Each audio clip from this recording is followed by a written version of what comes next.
5 লক্ষ? আচ্ছা, একটু ভেবে দেখুন তো, সংখ্যাটা কিন্তু সির্ফ খাতায় কলমে পড়ে থাকা কোনো পরিসংখ্যান নয়। মানে এই মুহূর্তে রাজ্যের প্রশাসনিক কাঠামোর সাথে যুক্ত কয়েক লক্ষ মানুষের মাথার উপর একেবারে খাড়া ঝুলছে। হ্যাঁ, ঠিকই শুনছেন। প্রতিদিন সরকারি অফিসে যে মানুষগুলো কাজ করছেন, তারা হঠাৎ করেই এক গভীর অনিশ্চয়তার মুখে এসে দাঁড়িয়েছেন। আজকের এই এক্সপ্লেনারে আমরা সোর্স মেটেরিয়াল ঘেটে ঠিক এটাই বোঝার চেষ্টা করব, আসলে ঘটছেটা কি, আর এই বিপুল সংখ্যক কর্মীর ভবিষ্যৎ নিয়ে হঠাৎ এত আতঙ্কই বা কেন ছড়ালো। তো আমাদের আজকের মূল বিষয় হল চুক্তিভিত্তিক কর্মীদের সংকট এবং পশ্চিমবঙ্গের প্রশাসনিক অনিশ্চয়তা। আপনারা হয়তো খেয়াল করেছেন, ইদানিং ফেসবুকের বিভিন্ন আলোচনা গ্রুপে বা ফেসবুক ভিডিওগুলোতে এই বিষয়টা নিয়ে রীতিমতো ঝড় উঠেছে। প্রশাসন আসলে চলছে কিভাবে, আর হঠাৎ করে এই বিশাল স্ট্রাকচারটার ভবিষ্যৎ কেন এত বড় প্রশ্নের মুখে পড়ল, চলুন সেটাই আজ একটু ডিকোড করা যাক। সেকশন 1, শূন্য পদের তীব্র সংকট। চলুন একদম গোড়ার সমস্যাটা দিয়ে শুরু করি। দেখুন, যে কোনো প্রশাসনিক কাঠামোর ব্যাকবোন বা মেরুদণ্ড কারা? ওই কর্মীরাই, তাই না? এখন এই মেরুদণ্ডেই যদি গ্যাপ তৈরি হয়, পুরো সিস্টেমটাই তো হুড়মুড়িয়ে ভেঙে পড়বে। লোকাল নিউজ রিপোর্টগুলো ঘাঁটলেই দেখবেন হেডলাইনে জলজল করছে একটা বিরাট প্রশ্ন, ভবিষ্যৎ কি? আর এই একটা প্রশ্নই কয়েক লক্ষ পরিবারের রাতের ঘুম একদম কেড়ে নিয়েছে। রিপোর্ট অনুযায়ী সিভিক পুলিশ সহ রাজ্যের 5 লক্ষেরও বেশি সরকারি চুক্তিভিত্তিক কর্মচারী এখন বলতে গেলে চরম আতঙ্কের মধ্যে দিন কাটাচ্ছেন। এবার একটু ডেটার দিকে তাকানো যাক। পার্থক্যটা দেখলে আপনারা রীতিমতো চমকে যাবেন। একদিকে রাজ্য সরকারের বিভিন্ন দপ্তরের শূন্যপদের সংখ্যা প্রায় 5 লক্ষ, আর অন্যদিকে বর্তমানে গ্রুপ এ, বি, সি এবং ডি মিলিয়ে কাজ করা স্থায়ী বা পার্মানেন্ট কর্মীর সংখ্যা মাত্র 3,17,954 জন। মানে বুঝতে পারছেন বিষয়টা, স্থায়ী কর্মীর থেকে ভ্যাকেন্সি বা শূন্যপদের সংখ্যা অনেক অনেক বেশি। এখন সাধারণভাবে প্রশ্ন জাগে, প্রতিদিনের এই পাহাড় প্রমাণ সরকারি কাজগুলো তাহলে আসলে সামলাচ্ছে কারা? এর উত্তরটা হলো, এই গোটা সিস্টেমটাই আসলে টিকে আছে চুক্তিভিত্তিক বা কন্ট্রাকচুয়াল কর্মীদের কাঁধে ভর করে। এমন নয় যে এরা 2-1 দিন হলো কাজে যোগ দিয়েছেন। অনেকেই প্রায় 15 বছর ধরে রাজ্য সরকারের অধীনে কাজ করছেন।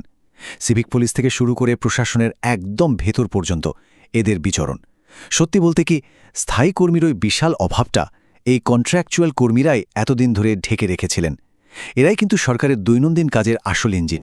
সেকশন 2, হঠাৎ ছুটিতে 500 অফিসার। এবার আসা যাক সেই জায়গায় যেখান থেকে এই ঝামেলার সূত্রপাত। এত বছর ধরে যখন দিব্যি সব চলছিল, তাহলে হঠাৎ এই প্যানিকটা শুরু হলো কেন? এর পেছনে রয়েছে একটা ম্যাজিক ফিগার, 500। 5 লক্ষের তুলনায় সংখ্যাটা খুব ছোট মনে হতে পারে, কিন্তু প্রশাসনিক দিক থেকে এই 500র ধাক্কাটা বিশাল। তো কারা এই 500 জন?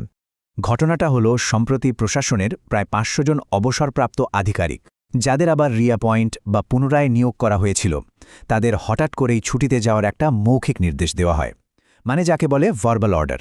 আর এই লিস্টে একদম অফিসার অন স্পেশাল ডিউটি বা ওএসডি পর্যায়ের আধিকারিকরাও আছেন। একবার ভাবুন, ওপরতলারই অফিসারদের যখন কোনো লিখিত নোটিশ ছাড়াই এক নিমেষে সরিয়ে দেওয়া হলো, তখন নিচুতলার কর্মীদের মনের অবস্থাটা কি হতে পারে? সেকশন 3, চুক্তিভিত্তিক কর্মীদের চরম আতঙ্ক। এবার আমরা দেখব গ্রাউন্ড রিয়েলিটিটা ঠিক কেমন। উপরতলার ওই অফিসারদের সরানোর খবরটা ছড়াতেই নিচুতলার কর্মীদের মধ্যে আক্ষরিক অর্থেই আগুন লেগে যায় আতঙ্কের। একটা সময় ছিল যখন পূর্ববর্তী সরকারের একটা অর্ডারে বলা হয়েছিল যে চুক্তিভিত্তিক হলেও এই কর্মীদের 60 বছর বয়স পর্যন্ত অন্তত চাকরির একটা গ্যারান্টি থাকবে। কিন্তু এখন সাম্প্রতিক রাজনৈতিক রদবদলের পর সেই অর্ডারের উপর আর কেউ ভরসা রাখতে পারছেন না। এত বছর সার্ভিস দেওয়ার পর এখন তাদের মাথায় একটাই চিন্তা, কাল সকালে আমার চাকরিটা থাকবে তো? আর এই ভয়টা না শুধু পেপারের হেডলাইনে আটকে নেই, এটা জলজান্ত মানুষের জীবনের গল্প। একটা কন্ট্রাকচুয়াল কর্মীদের হোয়াটসঅ্যাপ গ্রুপের চ্যাট দেখলেই ব্যাপারটা ক্লিয়ার হয়ে যাবে। সেখানে একজন লিখছেন, এই তো কয়েক মাস আগে বিয়ে করলাম, স্ত্রী ইঞ্জিনিয়ার, কিন্তু রাজ্যে তো চাকরি নেই, বাইরে যেতে হবে। এই অবস্থায় আমার চাকরিটাও যদি চলে যায়, সংসার চালাবো কিভাবে? বুঝতে পারছেন তো ব্যাপারটা? এটা শুধু একটা প্রশাসনিক সমস্যা নয়, এটা একটা পরিবারের একেবারে খাদের কিনারে এসে দাঁড়ানোর গল্প। এই কর্মীদের দুর্বলতার জায়গাগুলো একবার চিন্তা করুন। প্রথমত, সামান্য কিছু অবসরকালীন সুবিধা ছাড়া এদের জন্য আর কোনো সেফটি নেট নেই। দ্বিতীয়ত, আশ্চর্যের বিষয় হল রাজ্যের প্রায় সমস্ত অফিসই কিন্তু চলছে এই চুক্তিভিত্তিক ডেটা এন্ট্রি অপারেটর আর গ্রুপ সি, গ্রুপ ডি কর্মীদের ভরসায়। এরা ভাবেছিলেন একদিন হয়তো পার্মানেন্ট হবেন, কিন্তু এখন তো উল্টে চাকরি যাওয়ার একটা অদৃশ্য খাড়া সারাক্ষণ মাথার ওপর ঝুলছে। সেকশন 4, সিস্টেমের ভবিষ্যৎ কি? চলুন এবার একটু বড় ক্যানভাসে ব্যাপারটা দেখি। এতগুলো মানুষ যদি সারাক্ষণ অনিশ্চয়তায় ভোগে, তার ডিরেক্ট ইম্প্যাক্ট কিন্তু পড়বে পুরো রাজ্য পরিচালনার উপর। প্রশাসনিক মহলের ভেতরেই এখন সবচেয়ে বড় ভয় হল অ্যাডমিনিস্ট্রেটিভ কোল্যাপস। মানে কোনো স্থায়ী নিয়োগের ব্যবস্থা না করে যদি এই লক্ষ লক্ষ চুক্তিভিত্তিক কর্মীদের ছেটে ফেলা হয় তাহলে তো পুরো সিস্টেমটাই তাসের ঘরের মতো ভেঙে পড়বে। কারণ ওই যে বললাম, এরাই তো প্রতিদিনের কাজগুলো সচল রাখছেন। এদের সরিয়ে দিলে কাজগুলো করবে কে? তাই ব্যাপারটা এখন আর শুধু নিয়ম বা রিক্রুটমেন্টের মধ্যে সীমাবদ্ধ নেই, এটা সোজা কথায় ৫ লক্ষ পরিবারের বেঁচে থাকার লড়াই। অনেক আধিকারিকই মনে করেন কোনো বিকল্প ব্যবস্থা না করে বিনা নোটিশে এদের সরিয়ে দেওয়াটা চরম অন্যায় হবে। এখন সবার চোখ নতুন প্রশাসনের দিকে।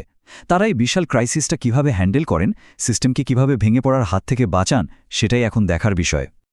আর সবশেষে একটা খুব অস্বস্তিকর কিন্তু জরুরি প্রশ্ন আমাদের সামনে এসে দাঁড়ায়। এই পুরো সিস্টেমটার ভবিষ্যৎ আসলে কি? একদিকে শূন্য পদের পাহাড়, আর অন্যদিকে ৫ লক্ষাধিক কর্মীর কাজ হারানোর ভয়।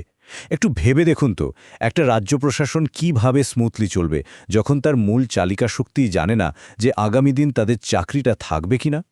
এই জটিল ধাঁধার উত্তরটাই কিন্তু বলে দেবে আগামী দিনের গতিপথ। আপনাদের কি মনে হয়?